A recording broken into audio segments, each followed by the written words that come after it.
அருட்பெருஞ்சோதி அருட்பெருஞ்சோதி தனிப்பெரும் கருணை அருட்பெருஞ்சோதி. எல்லா உயிர்களும் இன்புற்று வாழ்க, வள்ளல் மலரடி வாழ்க வாழ்க, கொல்லா விரதம் குவளை எல்லாம் ஓங்குக, நல்லோர் நினைத்த நலம் பெறுக, நன்றி நினைத்து எல்லோரும் வாழ்க இசைந்து. உலக மக்களே, அறிவார்ந்த அன்பர்களே, ஆண்மநேய ஒருமைப்பாடுடைய அன்பர்களே, அருட்பெருஞ்சோதி ஆண்டவருடைய திருவிளையாடலை பார்த்து கொண்டிருக்கிறோம். இந்த பிரபஞ்சம் தோன்றிய காலத்திலிருந்தே, அதாவது ஆதியும் அந்தமில்லா தோன்றிய இறைவன் அருட்பெருஞ்சோதி, சுயமாக தோன்றிய இறைவன் அருட்பெருஞ்சோதி ஆண்டவர் சுயமாக தோன்றி இந்த பிரபஞ்சத்தை உருவாக்கி அதற்கு ஏற்றபடி அண்டங்களையும் உலகங்களையும் அமைத்து பதத்தலைவர்களை உருவாக்கி அவர்களுக்கு பிரம்மன், திருமால், ருத்திரன், மகேஸ்வரன், சதாசிவம் என்ற பெயரிலே 5 தொழில்களையும் கொடுத்து இந்த பிரபஞ்சத்தை இயக்குமாறு செயலாற்ற வைத்தார்கள். அதோடு மட்டுமல்லாமல் அந்த பதத்தலைவர்கள் சமயங்களை உருவாக்கி மார்க்கங்களையும் உருவாக்கினார்கள். சைவ சமயம், வைஷ்ணவம், கௌரம், சௌபாரம், காணாபத்தியம், சாவகம் போன்ற மார்க்கங்களையும், கலங்க மார்க்கம், திராவக மார்க்கம், நவநீத மார்க்கம், பஸ்ப மார்க்கம், தாச மார்க்கம், சர்புத்திர மார்க்கம், சமய மார்க்கம், சக மார்க்கம், இப்படி பல மார்க்கங்களை அமைத்து பதத்தலைவர்களும் அதனுடைய தலைவர்கள் எல்லாம் சேர்ந்து இறைவனை உருவங்களாக படைத்து, பல உருவங்களாக படைத்து அவர்கள் கருத்துக்கு ஏற்றபடி, விளக்கத்துக்கு ஏற்றபடி தத்துவங்களின் அடிப்படையிலே உருவங்களை அமைத்து, ஆலயங்களை அமைத்து, மக்களை வழிபாட்டு முறைகளை அமைத்து மக்களை வழிபட செய்து விட்டார்கள். இதுதான் காலங்காலமாக, யுகங்கள் காலமாக நடந்து கொண்டிருந்தன. அப்போ அந்த சமயங்களும் மதங்களும் மார்க்கங்களும் ஆயுள் காலம் உண்டு. அதே போல யுகங்களுக்கும் ஆயுள் காலம் உண்டு.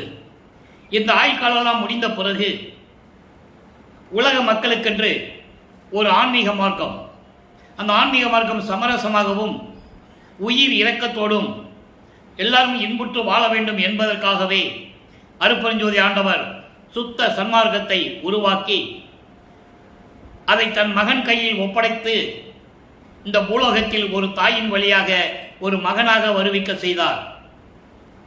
அதன் பிறகு 9 ஆண்டு தன் மகனை வருவிக்க செய்த பிறகு 8 ஆண்டுகள் வரையிலும் தன் மகனுக்கு எந்த விதமான அருளையும் அவர் கொடுக்கவில்லை. தன்னுடைய செல்வ பிள்ளையை, தன்னுடைய குலப்பிள்ளையை, மூத்த மகனை இந்த பூலோகத்தில் ஒரு தாயின் வழியாக வருவிக்க செய்தார். 9 ஆண்டுகள் கழித்து வருவிக்க விட்ட 9வது ஆண்டிலே தன் மகனை ஆட்கொண்டு என்னால் வருவிக்க விட்டவன் என்ற நிலையை மட்டும் அவருக்கு தெரிவித்துவிட்டு, மீதியெல்லாம் முன்பருவம் பின்பருவம் காட்டி உனக்கு அருள் செய்வேன் என்று சொல்லி மறைந்து விடுகிறார். இறைவன் வந்து ஆட்கொண்ட பிறகு அவருக்கு ஞானம் கிடைக்கிறது. ஞானம் மட்டும் கிடைக்கிறது, இன்னும் நிறைய வேலைகள்லாம் இருக்கு. அப்போ அந்த ஞானம் கிடைத்தவுடனே இறைவனிடம் எப்படி முறையீடு செய்கிறார்? வருவிக்கூற்ற பிறகு எந்த விதமான அருளையும் நீ கொடுக்கவில்லையே என்று கூறி எப்படியெல்லாம் முறையீடு செய்கிறார் என்பதை தான் ஒவ்வொரு திருமுறையிலிருந்தும், ஒவ்வொரு பதிகத்தில் இருந்த ஒவ்வொரு பாடலிலிருந்தும் நாம் அந்த விளக்கங்களை பார்த்து கொண்டிருக்கிறோம்.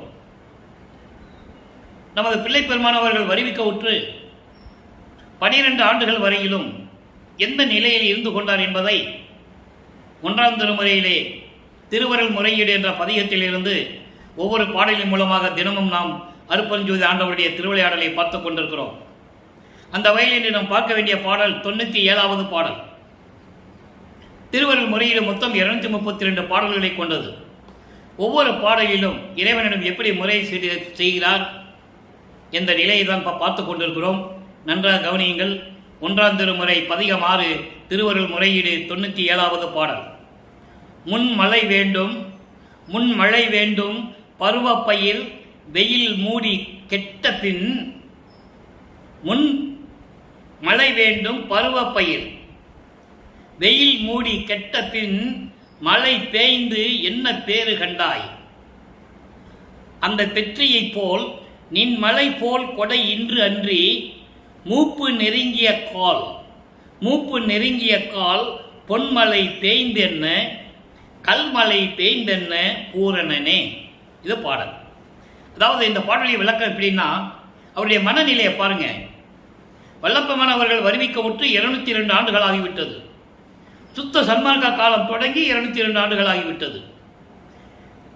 கிரேத யுகம், திரேத யுகம், துவார யுகம், கலியுகம் முடிந்து காலம் முடிந்து விட்டது. 1900 ஆண்டில் கலியுகமும் முடிந்து விட்டது. இப்போ நம்ம ஒளி யுகத்தில் இருந்துகிட்டு இருக்கோம், சதுர யுகம். சுத்த சன்மார்க்க காலத்தில் இருந்துகிட்டு இருக்கோம். இதையே மக்களிடம் நீ யார் கொண்டு போய் சேர்க்கலை? நல்லா நீங்கள் புரிஞ்சுக்கணும். வல்லற்பெருமானை பற்றி பேசும்போது பொதுப்படையாக பேசினார்கள். ஒரு கதை மாதிரி அப்படியே பொதுப்படையாக பேசிக்கிட்டே போனாங்க. திருவெட்பாவிலிருந்து என்ன நிலையை தான் இப்போ நம்ம பார்த்துட்டு இருக்கோம். இப்போ என்ன சொல்கிறாரு, அதாவது மழை பெஞ்சு பயிர் விதைக்கணும். அந்த பருவ பயிர் விதைக்கும் போது மழை பெய்யணும். பருவ பயிர் விதைச்சாச்சு, மழை பெய்யலை. மழை பெய்யாமல் இருக்கும்போது அந்த பயிர் என்ன போகணும், அதாவது வாடி வதங்கி அழுகி போகும். வாடி வதங்கி உயிர் இறந்துடும் அந்த பயிர். அதான் சொல்கிறாரு, முன்மழை வேண்டும் பருவ பயிர். பருவமழை பெஞ்சாதான் விதைக்க முடியும். விதைச்சாச்சு, பருவமழை பெய்யலை, அப்போ அந்த பயிர் செத்து போகும். அது போன பிறகு மழை பெஞ்சு என்ன பிரயோஜனம்? அது போல அந்த நிலையை போல இப்போ நீ எனக்கு அருளை கொடுக்கலன்னா, உன் அருள்மழை பொழியவில்லை என்றால் வயதான காலங்களில், இனி கடந்த காலங்களில் என்று சொல்ல வேண்டும். வல்லப்பெருமானுக்கு வயது இல்லை, அதனால் அவர் மூப்பு வயது அந்த வயதில் நம்ம சொல்லக்கூடாது. மூப்பு வயது என்பது கடந்த காலங்களில். பிற்காலங்களில் நீ அருளை கொடுத்து என்ன பயன்? எப்படி பருவமழை பெய்யாமல் பருவ பயிர் அழிந்து விட்டதோ, அதன் பிறகு மழை பெய்ந்து என்ன பிரயோஜனம், என்ன பலன்? அதுபோல அந்த நிலையை போல இப்போ எனக்கு நீ அருளை கொடுக்காமல் வருங்காலத்தில் நீ அருளை கொடுத்து என்ன பயன்? அதுக்கப்புறம் தங்க மழை பெஞ்சான, கல் மழை பெஞ்சான ஒரு பிரயோஜனம் இல்லையே, ஒரு உபயோகம் இல்லையே. இறைவன் பூரணனே, பூரணனேன்னா பரிபூரணமாக விளங்கி கொண்டிருக்கின்ற இறைவனே, நீ விரைவில் எனக்கு அருள்வாயாக.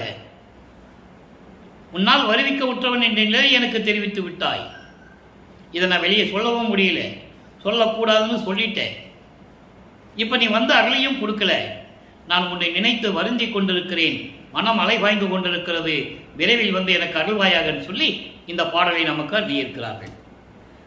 அதன் பிறகு 13வது ஆண்டு தொடக்கத்தில் அவர் திருவொற்றியூர் செல்லுகிறார். அதில் நம்ம 11 பதியங்களை நம்ம பார்த்துருக்கோம். திருவொற்றியூரில் என்ன நடந்தது, ஒவ்வொரு பதியமாக நம்ம பார்த்தோம். ஒன்றுமே நடக்கலை. போகிறது, தியாகராஜ பெருமானை பார்க்க போகிறது, தெருவில் நிற்கிறது, திருவிழா வீதி வருமே பார்த்துட்டாவது போகலான்னு நிற்கிறது, அதுக்கும் பிரயோஜனம் இல்லை. இந்த நிலைகள் இருக்கும்போது இவர் திருவொற்றியூரில் இருந்து இனிமேல் எந்த பிரயோஜனம் இல்லை, திருவொற்றியூரில் தியாகராஜ பெருமானை பற்றி பாடி பாடி வாங்கி ஒரு பிரயோஜனம் இல்லைன்னு சொல்லி திருமுல்லவாயில் போகிறார். இதெல்லாம் நடந்தது.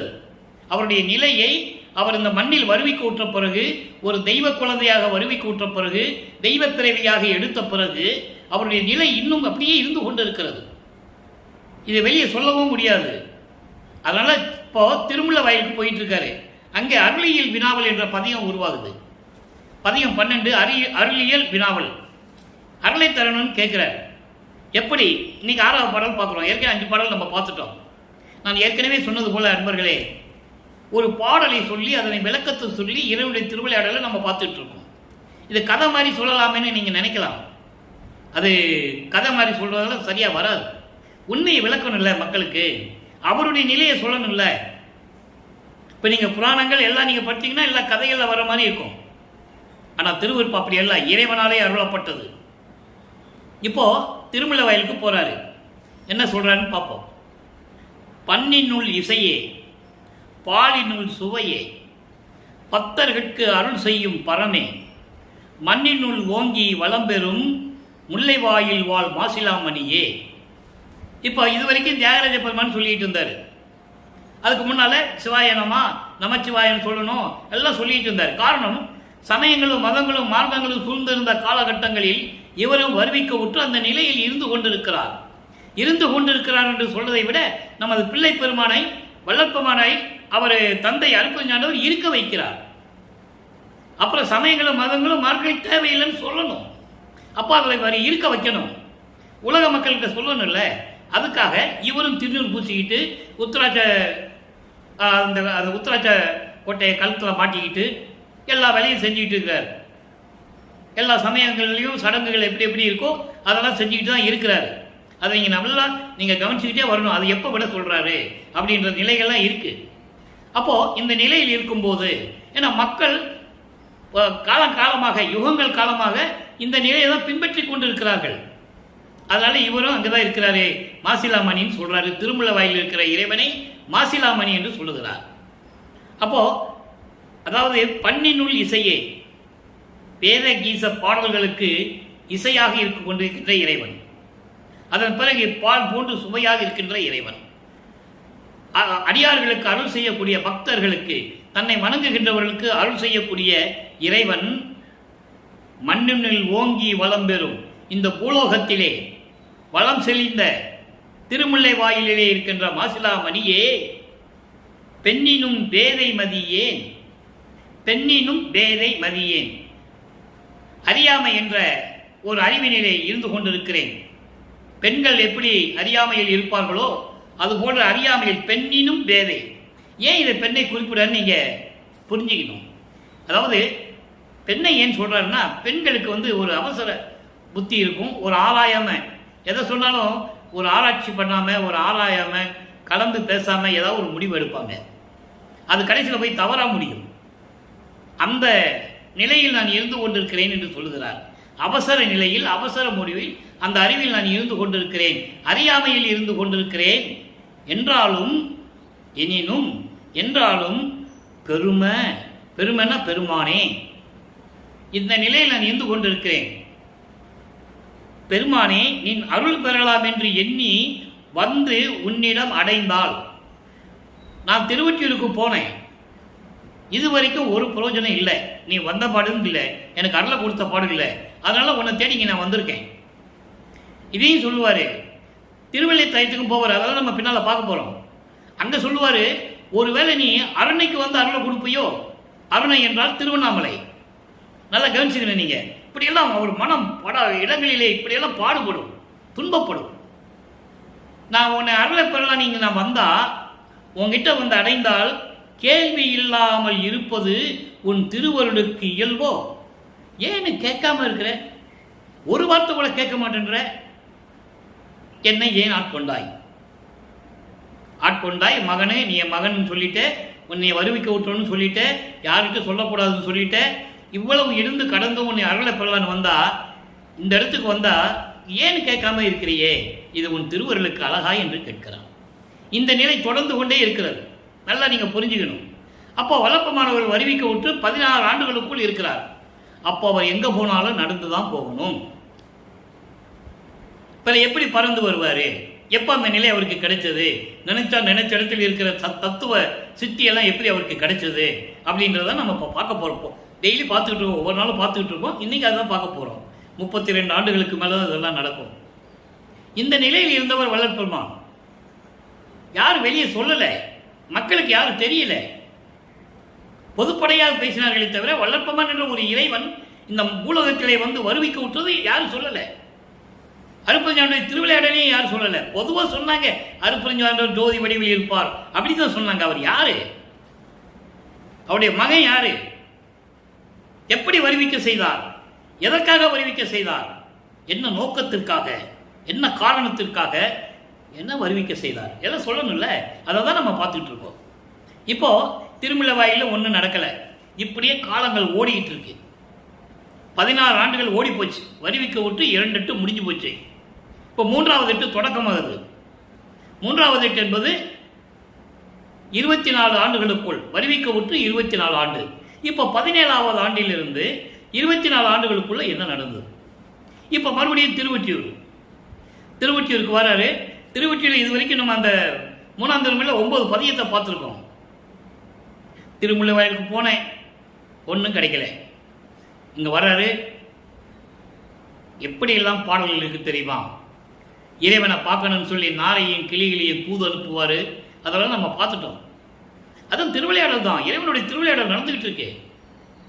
நாரையை கூப்பிட்டு தூது அனுப்புவார், கிளிகளை கூப்பிட்டு தூது அனுப்புவார். அங்கே ஒன்றும் நடக்காது. நாரை போய் சொல்லும் தியாகராஜ பெருமான்கிட்ட, உன் பையன் தான் எங்களை அனுப்பினான்னு சொல்லும். அதெல்லாம் எனக்கு தெரியும், நீ வேலையை பார்த்துட்டு அந்த பக்கம் போகாத, இப்படி போயிருன்னு சொல்லுவார். எல்லாம் பாடலில் இருக்கு. இன்னும் இருக்கு. ஒரு குறைச்சி பெண்கிட்ட போய் சோழி உருட்டி முத்து போட்டு பார்க்குறது, ஜோதிடர்கிட்ட போய் ஜோசியம் பார்க்குறது எல்லாம் இருக்குது. அது பின்னால் போக போக வரும். ஒவ்வொரு நிலையிலையும் அவர் அந்தந்த காலகட்டங்களில் எப்படி அவர் மனநிலை இருந்ததை பாடல் மூலமாக தெரிவிக்கிறார். இப்போ என்ன மூன்றாவது திருமுறையில் பார்க்குறோன்னா பதிகம் 10 புனரா விறகு பொருந்துரு வேட்கையின் இரங்கல். புனரா விறகு பொருந்துரு வேட்கையின் இரங்கல் என்பது காதலி காதலனை பார்க்க முடியாமல் துன்பப்படுகிறாள், வேதனைப்படுகிறாள், காதலனுடைய இன்பத்தை பெற முடியவில்லையே, அவனோடு சந்தோஷமாக இருக்க முடியவில்லையே என்று வருந்தி தோழியிடம் சொல்லுவது. தோழி என்பது உள்ளம், அதாவது உள்ளத்திடம் சொல்லுவது போல அவருடைய நிலையை உலக மக்களுக்கு தெரிவிக்கிறார். அதான் மைய கருத்து. அதை தான் நம்ம பார்த்துக்கிட்டு இருக்கோம். இன்னைக்கு 6வது பாடல். ஏற்கனவே 5 பாடல்கள் நம்ம பார்த்துட்டோம். இன்னைக்கு 6வது பாடல். நல்லா கவனிங்க. இந்த பாடலை சொல்லும்போது எல்லாமே அதில் வரும். பிரபஞ்சத்தில் நடந்த திருவிளையாடல்கள். ஏன் அதை சொல்றாருன்னா, இறைவன் இப்படியெல்லாம் இருந்த இறைவன் என்று சொல்லுவார். இப்பவும் அவருக்கு சுத்த சன்மார்க்கம் சொல்ல மாட்டாரு, அருப்பெருஞ்சோதி ஆண்டவர்னு அந்த நிலை வராது. அதெல்லாம் எப்போ வரும்ன்றதான் நம்ம பார்த்துட்டு இருக்கோம். பாடலை நல்லா கவனிங்க. இப்போ அவருடைய மனநிலையை உலக மக்களுக்கு எப்படி சொல்றாரு. தன்னை பெண்ணாக உருவகப்படுத்தி, அதாவது தன்னை தலைவியாகவும் இறைவனை தலைவனாகவும் வர்ணனை செய்து இந்த பாடலை நமக்கு அருளியிருக்கிறார்கள். மானி உயிர் காத்து அந்தகனை மறுத்தார், ஒற்றி மாநகரார் காணி உடையார், உலகு உடையார், கனிவா இன்னும் வந்திலரே கலந்திலரே, கனிவா இன்னும் கலந்திலரே. அன்றரை ஓகேவா? பேணி வாழா பெண் எனவே பெண்கள் எல்லாம் பேசுகின்றார், நின்று இழிந்தாய் என்னடி நான் செய்வது ஒன்றும் தெரிந்திலனே. இது பாடல். அப்புறம் ஏன் பெண்கள் நகைக்கின்றார் என்று சொல்கிறார் என்றால், தன்னை ஒரு பெண்ணாக உருவகப்படுத்தியதனால் பெண்கள் என்று சொல்லுகிறார். நல்லா கவனிச்சுக்கணும் நீங்க. இது எந்த விதமான குழப்பம் இல்லை, ரொம்ப தெளிவாக சொல்லியிருக்காரு. இதை தெளிவாக மக்களிடம் சொல்லுவதற்கு ஆள் இல்லை. அதுதான் உண்மை, அதுதான் சத்தியம்.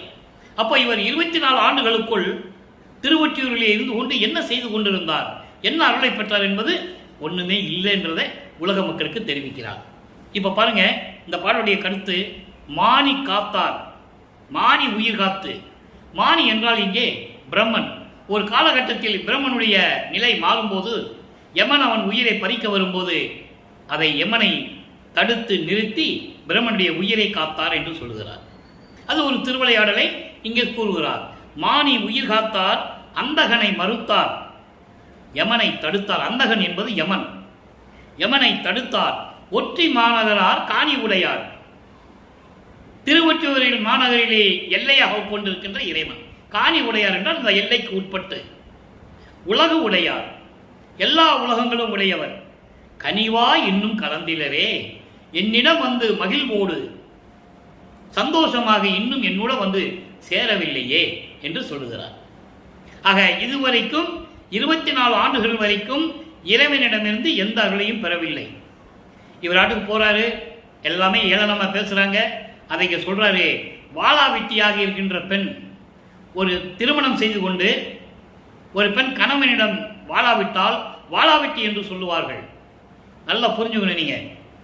அப்ப வாளாவிட்டின்னு சொல்லும்போது இங்க ஏன் அதை சொல்றாருன்னா, இறைவனால் நான் வறுமைக்கு உற்றவன், இறைவனுடைய மகன் நான்.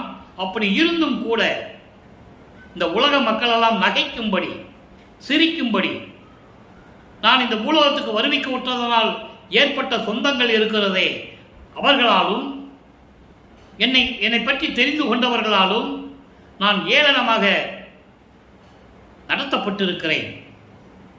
என்னுடைய நிலை மிகவும் கேவலமான ஒரு நிலையில் இருந்து கொண்டிருக்கிறது. கேவலம் என்பது மறைப்பு நிலை. நல்லா புரிஞ்சுக்கணும் நீங்க. கேவலம் என்பது மறைப்பு நிலை. மறைப்பு நிலையில் இருந்து கொண்டிருக்கிறேன், இவ்வளவு தூரம் நான் துன்பப்பட்டு கொண்டிருக்கிறேன். இப்படி பெண்கள் எல்லாம் சொல்லுகிறார்கள், வாளாவெட்டி பெண்ணு போல வாழ்ந்து கொண்டிருக்கிறாய் என்று சொல்லும் பொழுது அவர் மனம் எப்படி இருந்திருக்கும்?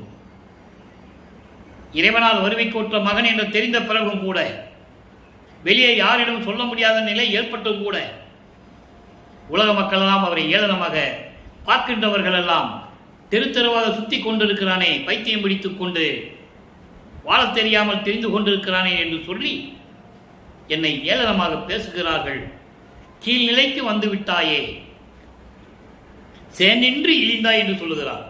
சேன் நின்று இழிந்தாய், உயர்ந்த நிலையில் இருக்க வேண்டியவன் நீ, அந்த நிலையை விட்டு கீழ்நிலைக்கு வந்து விட்டாயே என்று சொல்லி என்னை மக்கள் எல்லாம் ஏளனமாக பேசுகிறார்கள். நான் திருவொற்றியூரில் நின்று கொண்டிருக்கும் போது இப்படியெல்லாம் என் காதுபட கேட்டுக் கொண்டிருக்கிறேன். என் தோழியே, நான் என்ன செய்வதென்று தெரியாமல் இருக்கிறேனே அப்படின்னு தோழியிடம் சொல்லுவது போல, உள்ளத்திடம் சொல்லுவது போல உலக மக்களுக்கு தெரிவிக்கிறார். இப்போ உலக மக்களுக்கு தெரிவிக்கிறது அந்த மைய கருத்து என்ன? இந்த பாடலின் மூலம் வல்லப்பெருமான் உலக மக்களுக்கு என்ன சொல்றார்? பிரம்மனை உயிர் காத்த இறைவன், அதை தடுத்து நிறுத்தி யமனை விரட்டிய இறைவன், திருவொற்றியூரிலே இருந்து கொண்டு அந்த எல்லைக்குள் இருந்து கொண்டிருக்கின்ற இறைவன், எல்லா உலகங்களையும் உடைய இறைவன். அப்படிப்பட்ட இறைவன், உலக மக்களே, நான் வருவிக்க உற்று 24 ஆண்டுகள் வரையிலும் இன்னும் என்னை வந்து அவர் பார்க்கவில்லையே, நான் என்ன செய்வேன்? இந்த நிலையில் இருந்து கொண்டிருக்கிறேனே, எல்லாரும் என்னை ஏளனமாக பேசுகிறார்கள், என்னை பார்த்து சிரிக்கின்றார்கள். வாழத் தெரியாதவன் தெருவிலே நின்று கொண்டிருக்கிறான் என்று சொல்லி என்னை ஏளனமாக பேசுகிறார்களே, உலக மக்களே, நான் என்ன செய்வதென்று தெரியாமல் இருந்து கொண்டிருக்கிறேன் என்று சொல்லி இந்த பாடலை நமக்கு அருளியிருக்கிறார்கள். இந்த நிலை ஏற்படும் போது வல்லப்பெருமானவர்கள் வருவிக்க உற்று 24 ஆண்டுகள் ஆகிவிட்டது. காலங்கள் ஓடிவிட்டது. இப்ப பாருங்க, அடுத்து 4ஆம் திருமுறை உருவாகிறது. 32 ஆண்டுகளுக்குள் என்ன நடந்தது?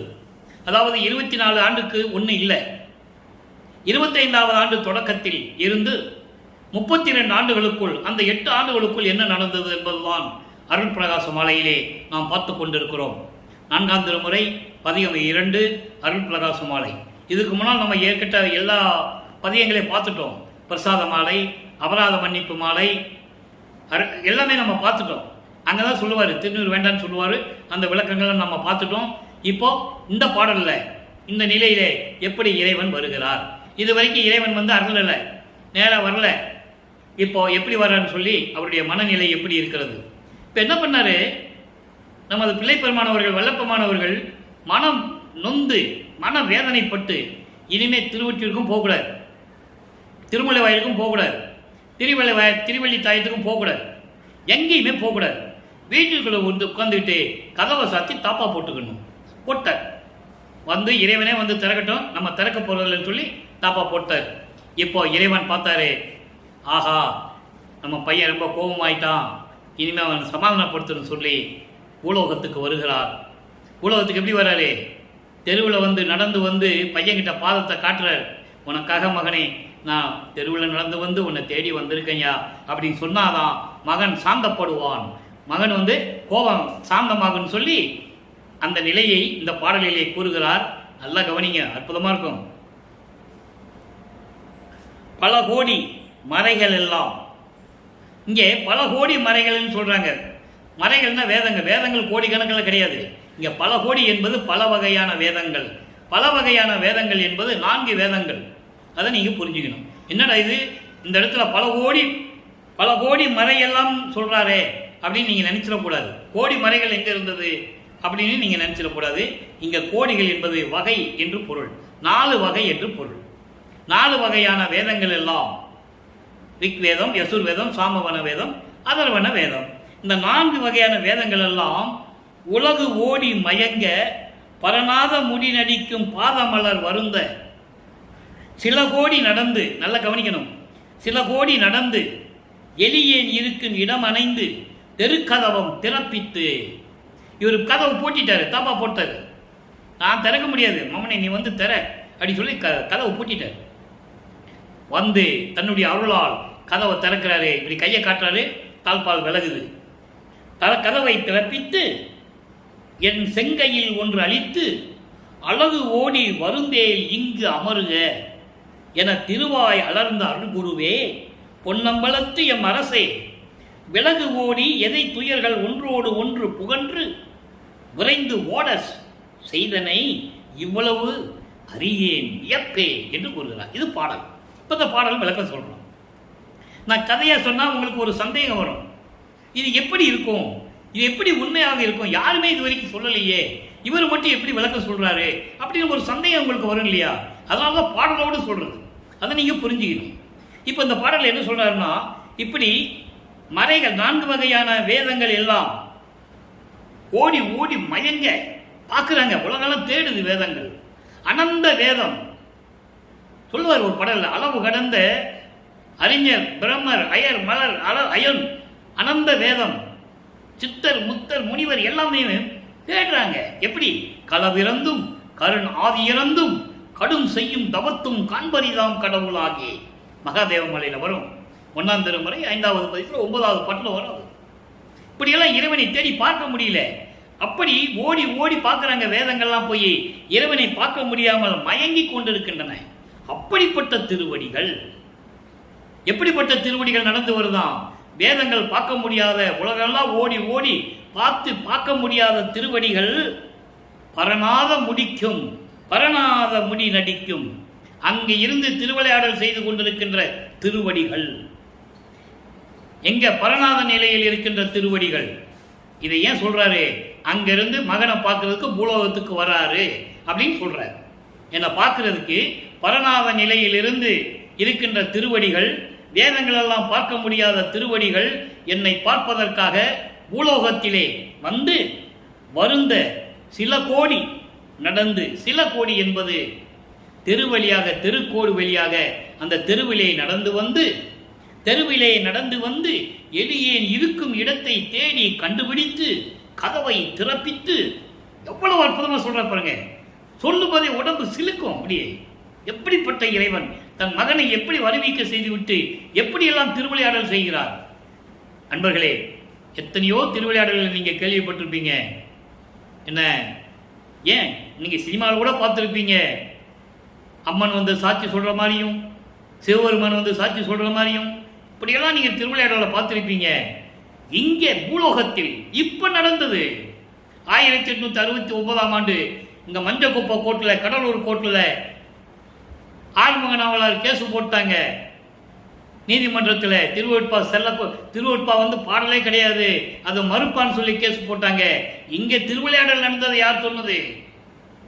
இறைவன் அருட்பெருஞ்சோதி ஆண்டவர் நீதிபதிக்கு முன்னாலே நின்று கொண்டு என் மகன் வருகிறான் என்று சொன்னது யார்? இந்த திருவிளையாடலாம் இருக்கு. அதெல்லாம் நம்ம பின்னால பார்க்க போறோம். எப்படி ஞான சபையை கட்ட சொன்னார் அருட்பெருஞ்சாண்டவர் மகன் கிட்ட, சாலையை எப்படி அமைச்சாரு, தர்மசாலையை எப்படி கோர்ட்டில் போய் சாட்சி சொன்னாரு, இப்படியெல்லாம் நிறைய விஷயங்கள் இருக்கு. அதை நம்ம பின்னால போக போக பார்க்க போறோம். அதுக்கான நேரம் இன்னும் வரல, நல்லா கவனிச்சுக்கங்க.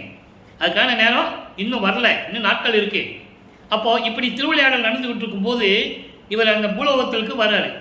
வந்து இப்படியெல்லாம் திருவழியாக நடந்து வந்து மகன் இருக்கிற இடத்தை தேடி கதவை திறந்து என்ன சொல்றாரு? திறப்பித்து என் செங்கையில் ஒன்று அளித்து, ஒன்று அண்டர்லைன், செங்கையில் என்பது உள்ளங்கையில், உள்ளங்கையில கையை பிடிச்சி உள்ளங்கையில ஒரு அருள் கொடையை கொடுத்து, மகனே இதை வச்சுக்கோ, பூலோகத்தில் வச்சுக்கிட்டு சந்தோஷமா இருன்றாரு. என்ன கொடுத்தாரு அதை நம்ம பின்னால பார்க்க போறோம். இப்போ ஒன்று கொடுத்தாரு மட்டும்தான் சொல்றாரு. அதையும் நீங்க மனசுல வச்சுக்கங்க, விளக்கம் பின்னால வரும். ஒன்று கொடுத்து அழகு ஓடி வருந்தேல் இங்கு அமர்க. அழகு ஓடி என்பது மனை அலைபாய்வதை நிப்பாட்டி, இதுவரைக்கும் அப்படிதான் இருந்தாரு நமது பிள்ளை பெருமான்.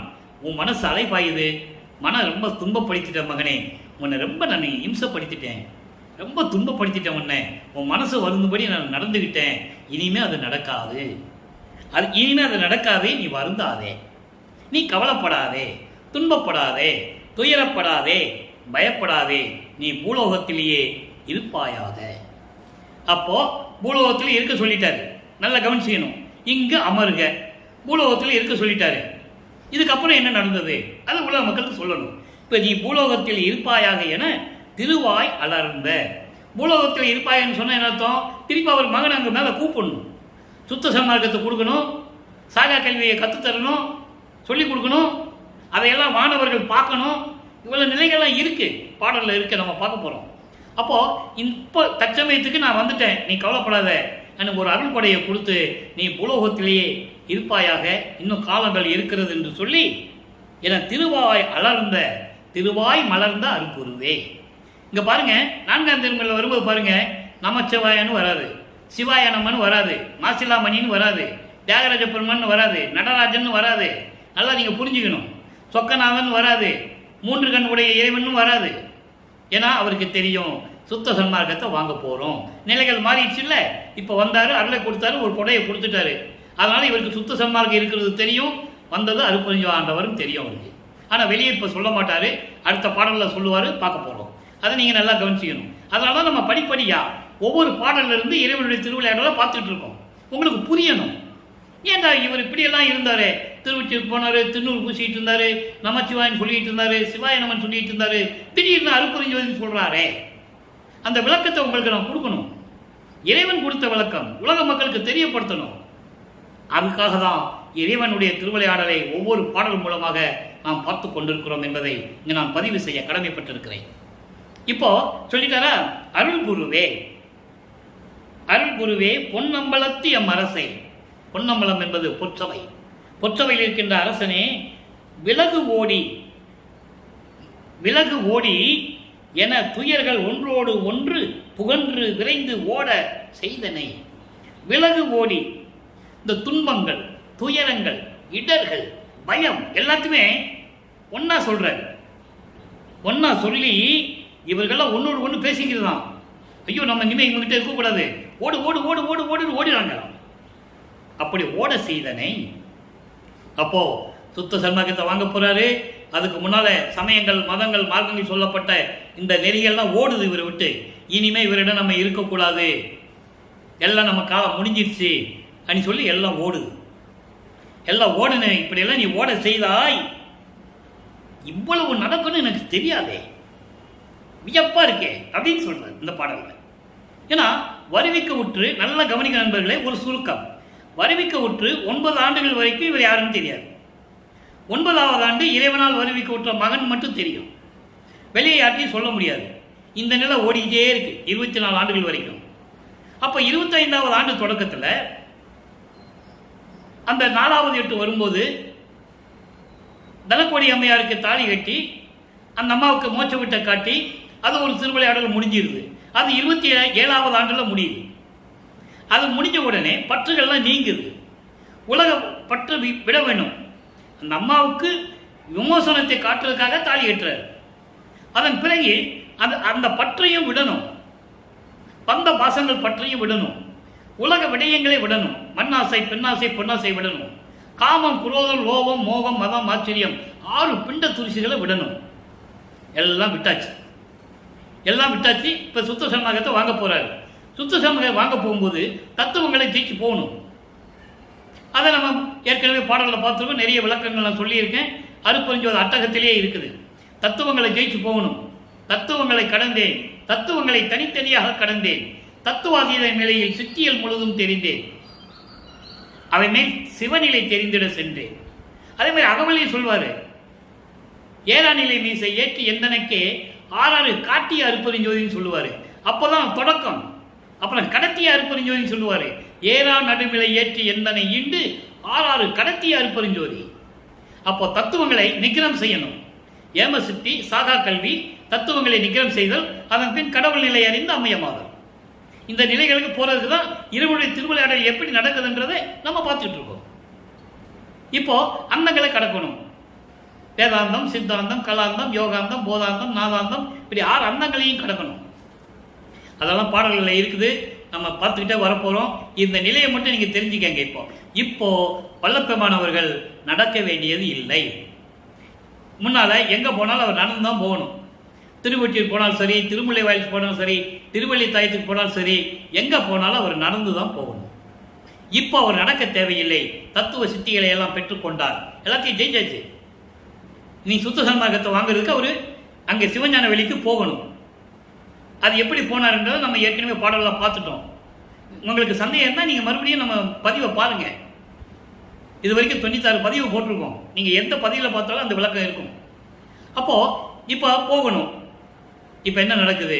இப்போ அருளை கொடுத்தாரு, வாங்கிட்டாரு, எல்லா வினைகளும் துயர்களும் ஓடி ஒளிஞ்சிருச்சு. இதை பார்த்து எனக்கு வியப்பாக இருக்கு. 32 ஆண்டுகள் வரைக்கும் இதை நான் பெற முடியாமல் போயிட்டேனே, நீ ஏங்கினேன், இப்போ எனக்கு எல்லாம் கிடைச்சிருச்சு, வியப்பாக இருக்குன்னு சொல்லி இந்த பாடலை அருளியிருக்கிறார்கள். இப்போ 6ஆம் திருமுறை உருவாகிறது. வல்லப்பெருமானவர்கள் 5வது எட்டில் இருந்து கொண்டிருக்கிறார்.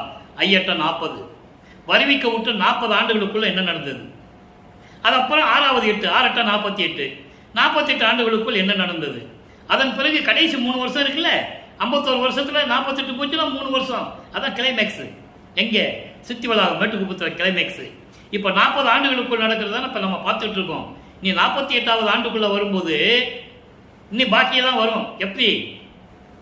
கோர்ட்டில், மஞ்சக்குப்பை கோர்ட்டில் சாட்சி சொன்னது, இறைவன் அங்கே திருவிளையாடல் செஞ்சது, சத்தியஞான சபையை எப்படி கட்ட சொன்னார், தர்மசாலையை எப்படி நிறுவினார், எப்பெல்லாம் அதுக்கப்புறம் தான் வரும். அது இன்னும் நாள் இருக்குது, நமக்கு மனசில் வச்சுக்காங்க. இன்னும் திருவிளையாடல் நிறைய இருக்குது. அப்போது இப்போ இந்த நிலையில் இருக்கும்போது 6ஆம் திருமுறையிலே 40 ஆண்டுகளுக்குள் வல்லப்பெருமான்கள் வருவிக்க உற்று 40 ஆண்டுகளுக்குள் என்ன நடந்தது தான் ஒவ்வொரு பாடல் மூலமாக பார்த்துக்கிட்டு இருக்கோம்.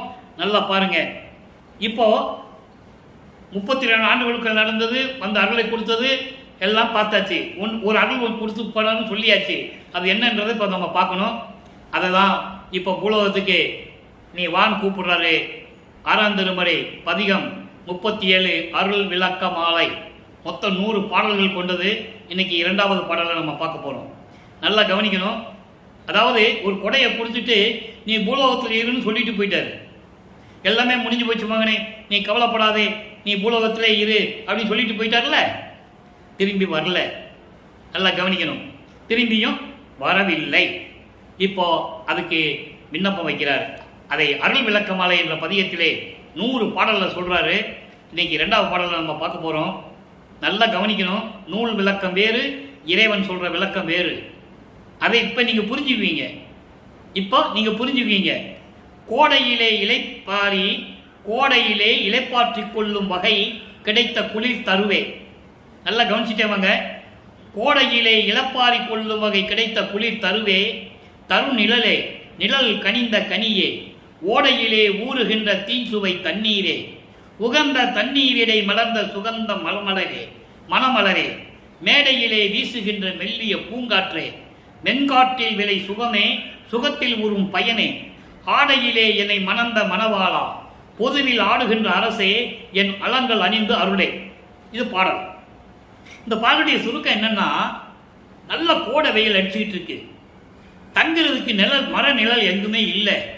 அப்போ நான் வெயிலில் போயிட்டு இருக்கும்போது அந்த கோடையில நிழல் தருவதற்கு ஒரு மரம் அங்கே இருக்கு, குளிர்ந்த நிழல் தருகின்ற மரம், அதன் அடியிலே நின்று கொண்டிருக்கிறேன். அப்போ கோடைக்கு வெயிலிலே இலைப்பார்கின்ற அளவுக்கு நிழல் தருகின்ற இறைவனே, நிழல் கனிந்த கனியே. அப்போ அந்த நிழல் இருந்தால் எப்படி சுவையாக இருக்கும், எவ்வளோ இன்பமாக இருக்கும். ஓடையிலே ஊறுகின்ற தீஞ்சுவை தண்ணீரே, ஓடையிலே ஊறுகின்ற தந்த வெயிலுக்கு தண்ணி குடித்தா எப்படி இருக்கும்? அதாவது உகந்த தண்ணீரிடை மலர்ந்த, அதே தண்ணீரில் மலர்ந்த சுகந்த மணமலரே, நறுமணம் வீசக்கூடிய மனம் மலரே, மேடையிலே வீசுகின்ற மெல்லிய பூங்காற்றே. அந்த மரத்துக்களே இருக்கும்போது மெல்லிய வீசு பூங்காற்று எப்படி இருக்கும்? ஆடையிலே மென்காட்டில் விலை சுகமே, அந்த சுகம் எப்படி இருக்கும் தெரியுமா? எல்லாம் சொல்லிட்டு ஆடையிலே என்னை மணந்த மணவாளா எல்லாம் சொல்லிட்டு ஏன் இதை சொல்றாரு? ஆடையிலே என்பது விளையாடுகின்ற பருவத்தில், நான் வருவிக்க உற்ற 9வது ஆண்டில். நல்லா புரிஞ்சுக்கணும். ஒரு தாயின் கருவறையிலே இருக்கும்போது சொல்லுவார். அதை எப்படி சொல்லுவார்னா, உபசாரத்தால் பெற்ற தாய் என்பால் ஒருத்தியின் நான் கருவறையில் பிண்ட வடிவில், பௌரிய வடிவில் இருக்கும்போது, இருட்டறையாக இருக்கும்போது எனக்கு வந்து ஒளி காட்டினாயே என்று கூறுவார்.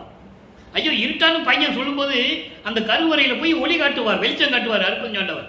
இந்த திருவிளையாடல் நடக்குதுங்க. யார் மக்கள்கிட்ட சொன்னது? தேவையில்லாதெல்லாம் பேசுனாங்க. நல்லா புரிஞ்சுக்கணும். நீங்க மனம் ஆதங்கம், வெளிப்பட்ட ஒரு இறைவன் நிலையை, இறைவனுடைய திருவிளையாடலை உலக மக்களுக்கு யாருமே சொல்லலையே. யாராவது சொல்லியிருக்காங்களா? யாராவது சொல்லி இருந்தால் சொல்லுங்க, நான் தலை வணங்குகிறேன். அது எந்த விதமான மாற்று கருத்து இல்லை. எல்லாரும் முன்னிலையில் தலை வணங்குகிறேன். அப்போ அந்த கருவறையில் இருக்கும்போது, இவர் இருக்கும்போது பையன் பசின்னு சொல்லும்போது, அந்த பிண்ட வடிவம் பசின்னு சொல்லுது. நமது குழந்தை பெருமான், பிள்ளை பெருமான் அவர்கள் அங்கே வயிற்றில் இருக்கும்போது, அந்த அம்மையாருடைய வயிற்றில் இருக்கும்போது பசின்னு சொல்லும்போது, இவர் போய் உள்ள போய் அருள் அமுதம் கொடுக்கிறார். இவ்வளவு இருக்கு. அமுத காற்று வீசுகிறார். பையன் உடம்பு புழுக்கமா இருக்குன்னு சொல்றானே, கொஞ்ச நேரம் நல்லா தூங்கட்டுமே சொல்லி அமுத காற்று வீசி மகனை சீராட்டை மகிழ்ந்து அங்கே உறங்க வைக்கிறார். இவ்வளவு நடக்குது. இதை மகாதேவ மலையிலும் சொல்லுவாரு. ஏகப்பட்ட பாடல்கள் உண்டு. ஆனால் அந்த நிலையை சொல்லும்போது சொல்றாரே ஆடையிலே, அதுக்கு பிறகு இறைவன் வரல மகனை பார்க்கறதுக்கு. சிதம்பரத்தில் சிதம்பர ரகசியத்தை காட்டியதோடு சரி, அதுக்கப்புறம் வரல. அப்போ விளையாடுகின்ற பருவத்தில் 9வது ஆண்டுன்னு பேர் இருக்கு. 9வது ஆண்டு தான் ஆட்கொள்றாரு. அப்போ தெருவில் நான் விளையாடும் போது என்னை மணந்த மணவாளா, மணந்தான் என்பது ஆட்கொண்டது, மணவாளா என்பது ஆட்கொண்ட இறைவன் அருட்பெருஞ்சோதி. மணவாளா, பொதுவில் ஆடுகின்ற அரசே, திருச்சிற்றம்பலத்தில் இருந்து கொண்டு திருவிளையாடல் செய்து கொண்டு அருள் நடனம் செய்து கொண்டிருக்கின்ற இறைவனே, என் அலங்கள் அணிந்து அருளே. நான் சொல்றதை கேளுப்பா. நான் பாடுற பாட்டா இருந்தாலும் சரி, விண்ணப்பங்களாக இருந்தாலும் சரி, முறையீடுகள் இருந்தாலும் சரி, உன் காதில் கேட்டு எனக்கு விரைவில் வந்து அருள்வாயாக என்று சொல்லுகிறார். இப்போ இந்த கோடையிலே கோடையிலே வெயில், மரம், நிழல், இதெல்லாம் நூல் விளக்கங்கள், இது உலகியல் விளக்கங்கள். ஆனால் இது இறைவனுடைய விளக்கம் என்னவென்றால், அருட்பெருஞ்சோதி தந்தையே, உன்னாலே வருவிக்க உற்று 9வது ஆண்டிலே தெருவிலே விளையாடு கொண்டிருக்கின்ற அந்த பருவத்திலே என்னை ஆண்டு கொண்ட இறைவனே, சமயங்களிலும் மதங்களிலும் மார்க்கங்களிலும் இருக்க செய்து அந்த நெறிகளை பின்பற்றி நான் பட்ட துன்பங்களை எல்லாம் வெளியே சொல்ல முடியாது. அப்படிப்பட்ட துன்பங்கள் எல்லாம் பட்டிருக்கும் போது என்னை அழைத்து மகனை என்று சொல்லி எனக்கு சுத்த சன்மார்க்கம் என்ற ஒரு நிழலை கொடுத்து, சுத்த சன்மார்க்கம் என்ற ஒரு நெறியை கொடுத்து, அதனுடைய அருளையும் கொடுத்து, அதன் நறுமணம் வீசுகின்ற மலர் என்று சொல்வார். நறுமணம் வீசக்கூடிய மலர் அது சுத்த சன்மார்க்க நெறிகள் எல்லாவற்றையும் கொடுத்து என் உள்ளத்திலே மேடையிலே வீசுகின்ற மெல்லிய பூங்காற்றை என்று சொல்லுகிறார். என் உள்ளத்திலே இருந்து கொண்டு, என் உள்ளத்திலே கலந்து கொண்டு எனக்கு அருளை கொடுத்து கொண்டிருக்கின்ற இறைவனே, இதுதான் அந்த பாடலுடைய பொருள். இது சுத்த சன்மார்க்க விளக்கம், உலகியல் விளக்கம் அல்ல, நூல் விளக்கம் அல்ல, சுத்த சன்மார்க்க விளக்கம். இதை உலக மக்களுக்கு தெரிவிக்கிறார். இப்படியெல்லாம் நான் இருந்தேன் உலக மக்களே, இப்படி என் இறைவன் இவற்றையெல்லாம் நீக்கி என் உள்ளத்திலே கலந்து கொண்டு அருளை கொடுத்து கொண்டிருக்கின்ற இறைவன் என்னை 9வது ஆண்டிலே ஆட்கொண்டு எனக்கு எல்லா அருளையும் கொடுத்த இறைவன் என்று இந்த பாடலிலே கூறியிருக்கிறார். சரி, இப்ப அருள் விளக்கமாலே சொல்லியாச்சு. இப்ப இறைவன் பார்த்தது சொல்லணும்ல, உலக மக்களுக்கு சொல்லணும். எப்படிப்பட்ட இறைவன், அவர் எப்படி வந்து உள்ளத்துல வந்தாரு, இவர் எப்படி பார்த்தாரு சொல்லணும்ல. அடுத்த பதிகம் 40 கண்கொள்ளா காட்சி, 2வது பாடல். விதித்தானை கருவியெல்லாம் விரிய வேதம் விதித்தானை, மெய்நெறியை மெய்யே எற்கு தெரித்தானை. எற்கு என்பது எனக்கு தெரித்தானை. நடம் பொதுவில் செய்கின்றானை, சிறியனுக்கு அருள் ஒளியால் சிறந்த பட்டம் தரித்தானை. தானே நானாகி என்றும் தலைத்தானை, என்னை தடுத்த தடைகளெல்லாம் எரித்தானை. முக்கிய தடைகள் எல்லாம் உடைய அருட்பெருஞ்சோதி அற்புத கடவுளே, இக்காலம் தொடங்கி எக்காலத்தும் சுத்த சன்மார்க்கத்தின் முக்கிய தடைகளாகிய சமயங்கள், மதங்கள், மார்க்கங்கள் என்பவற்றை அதை தடுத்தானை. தடைகள் சொல்றாரு. எரித்தானை, என் உயிருக்கு இன்பானானை, எம்மானை கண்டு கழித்திருக்கின்றேனே. அதாவது வேதங்களை அடக்கி ஆளக்கூடியவனே, வேதங்களின் விளக்கங்களை எனக்கு தெரிவித்தவனே. அதை வேதங்கள் விளக்கம் தெரிஞ்சாதான் சுத்த சன்மார்க்கத்தை பெற முடியும். அடுத்த ஸ்டெப்பா தான் சொல்றாரு அடுத்த பதியத்தில். அன்பர்களே, திருவருட்பா நீங்க சாதாரணமாக நினைச்சிடக்கூடாது. ஒவ்வொரு பாடலுக்கும் ஒரு தொடர்பு உண்டு. 1ஆம் திருமுறையிலே பார்த்த திருவருள் முறையீடு பாட்டுக்கு ஒவ்வொரு பாடலிலும் படிப்படியாக விளக்கம் இருக்கிறது. அதை தான் இந்த பாடலை நம்ம பார்த்துட்டு இருக்கோம். இது இறைவன் கொடுத்த தயவு, எனக்கு இந்த வள்ளலார் எனக்கு கொடுத்த கருணை. அதனால தான் இதை என்னால் சொல்ல முடியும். இப்போ இறைவன் உள்ள வந்துட்டாருன்னு சொன்னார் அருள் விளக்க மாலையில. எப்படி வந்தார், எப்படி பார்த்தாருன்னு உலக மக்களுக்கு சொல்லணும். அதான் இது. தத்துவங்களை விளக்கியவனை, கருவியெல்லாம் விரிய புறநிலை தத்துவங்கள், தத்துவங்கள் 36, புறநிலை தத்துவங்கள் 60, அதை தத்துவிகள் என்று கூறுவார் நமது பிள்ளை பெருமானவர்கள். அப்போ 36 + 60 96. அதையெல்லாம் விளக்கும்படி வேதம் விதித்தானை, வேதங்களை படைத்தவனை, மெய்நெறியை நெய்யே எற்கு தெரித்தானை. மெய்நெறி எது? சுத்த சன்மார்க்க நெறிதான் உண்மையானது. உலக மக்களுக்கு தேவையானது சுத்த சன்மார்க்க நெறி, அதுதான் உண்மையானது என்று சொல்லி எனக்கு தெரிவித்தவனை, நடம் பொதுவில் செய்கின்றவனை, திருச்சிற்றம்பலத்திலே நடனம் செய்து கொண்டு திருவிளையாடல் செய்து கொண்டிருக்கின்ற இறைவனை, இந்த சிறியனுக்கு அருள் ஒளியால் சிறந்த பட்டம் தெரித்தானை. மகன் என்ற அங்கீகாரம் அல்ல, அருள் ஒளியால் இவன் என் மகன், இந்த பிரபஞ்சத்தை ஆளக்கூடிய தகுதி உள்ளவன், அங்கீகாரம் உடையவன் என்று சொல்லி அந்த பட்டத்தை எனக்கு கொடுத்தவனை.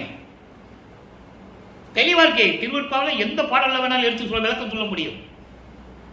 அப்படி தெரித்தானை தானே நானாகி. எவ்வளவு அற்புதமான வரி தெரியுமா? இந்த பிரபஞ்சத்தில் எந்த முனிவனும் எந்த ரிஷியும் சொன்னதில்லை. இறைவனே நானாகிவிட்டான், நான் இறைவனாகிவிட்டேன் என்று யாரும் சொன்னதில்லை. பாடினார்கள், போற்றி போற்றி பாடினார்கள்.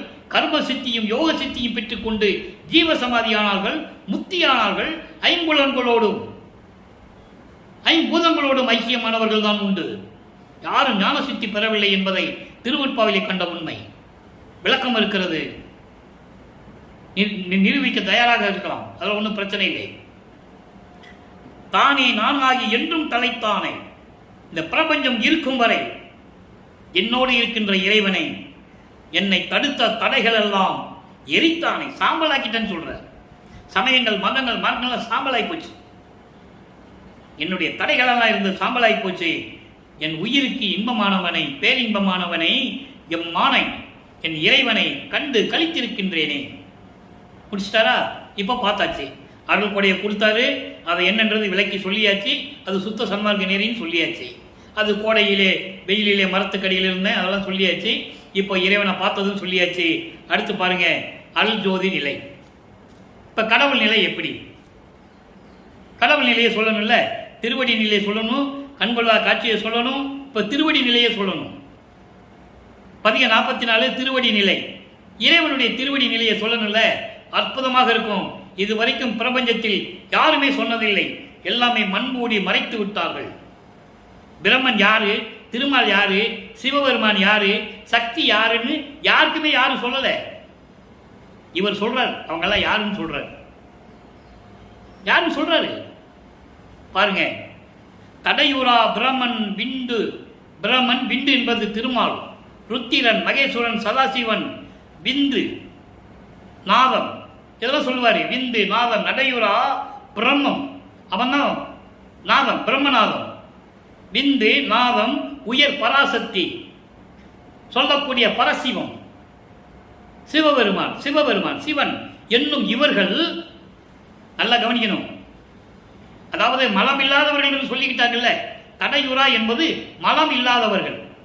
மலம் இல்லாதவர்கள் என்று சொல்லப்பட்ட பிரம்மன், திருமால், ருத்திரன், மகேஸ்வரன், சதாசிவம், பராசக்தி, சிவபெருமான், விந்து நாதம் போன்ற நிலைகள் இருக்கின்றவர்கள். இவர்கள் எல்லாம் நல்ல கவனிக்கும் நண்பர்களே, யாரும் சொன்னதில்லை. பிரபஞ்சம் தோன்றிய காலத்திலிருந்து இவர்களுடைய நிலையை இவர் சொல்லுகிறார். நமது இறைவன் வல்லப்பெருமானவர்கள். இவர்கள் எல்லாம் இடையூறா திருச்சிற்றம்பலத்து ஆடும் இடதுகால் கடைவிரல் நகத்தில் கடையுறும் புகழ். புகழ்னா தூசி, இழிவான தூசி, அழுக்குன்னு சொல்ற. துகள் என்று அறிந்தனன், அதன் மேல் கண்டனன் திருவடி நிலையை.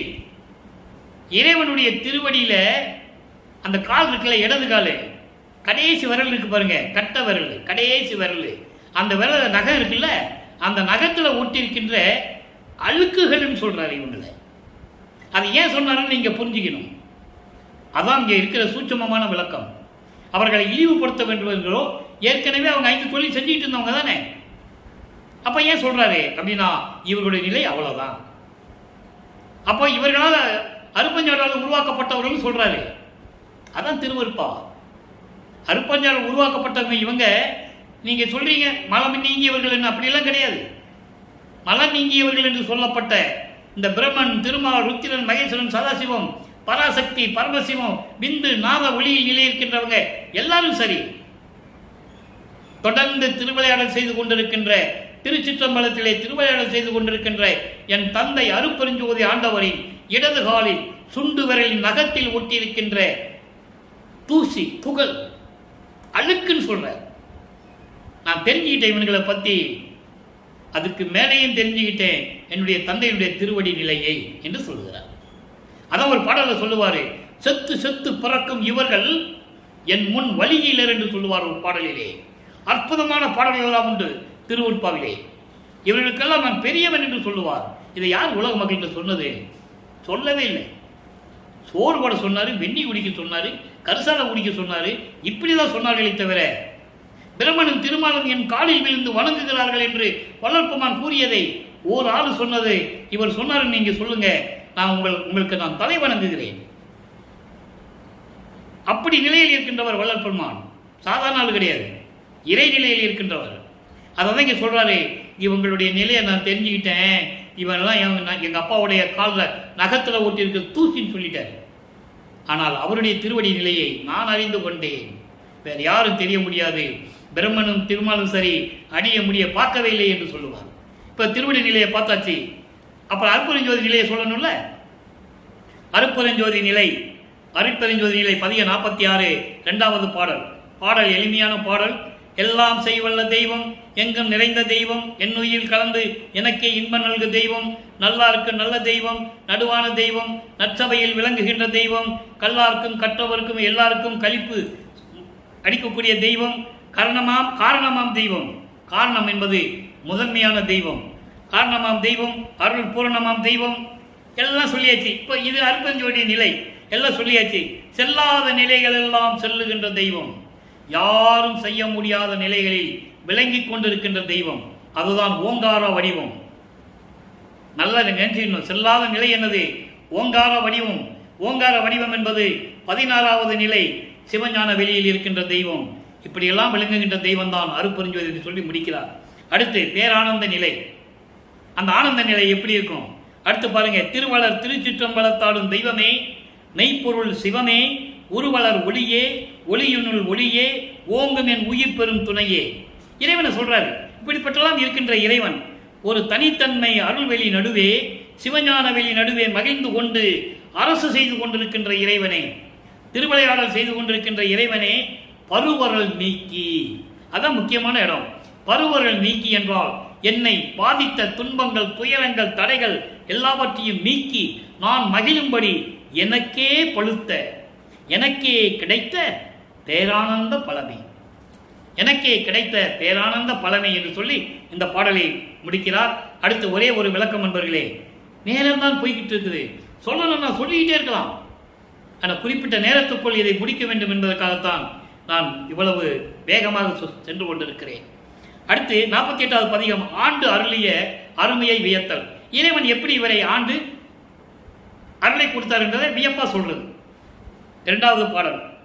அம்மையே என்கோ, அம்மா என்று சொல்லுவதா, அப்பா என்று சொல்லுவதா, அருட்பெருஞ்சோதியை என்று சொல்லுவதா, முழுமையான எல்லாருளையும் பெற்ற இறைவன் என்று சொல்லுவதா, திருச்சிற்றம்பலத்திலே இருக்கின்ற அமுது என்று சொல்லுவதா, தம்மையே உணர்ந்தார் உள்ளத்து ஒளி என்கோ. இது முக்கியமான இடம். தம்மையே உணர்ந்தவர் யார்? அருட்பெருஞ்சோதியை உணர்ந்தவர் யார்? சுத்த சன்மார்க்கத்தை சேர்ந்தவர்கள். சுத்த சன்மார்க்கம் என்பது சமயங்களும் மதங்களும் மார்க்கங்களும் சாராத ஒரு மார்க்கம்.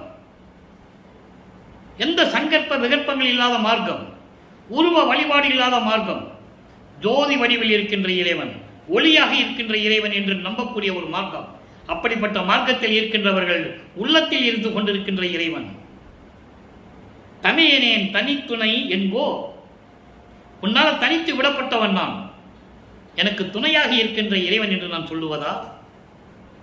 எப்படி உன்னை சொல்லுவது? இம்மையே. இம்மையே என்பது இந்த பூலோகத்தில் அழியா திருவுரு அளித்து இங்கு என்னை ஆண்டு அருளிய உன்னையே.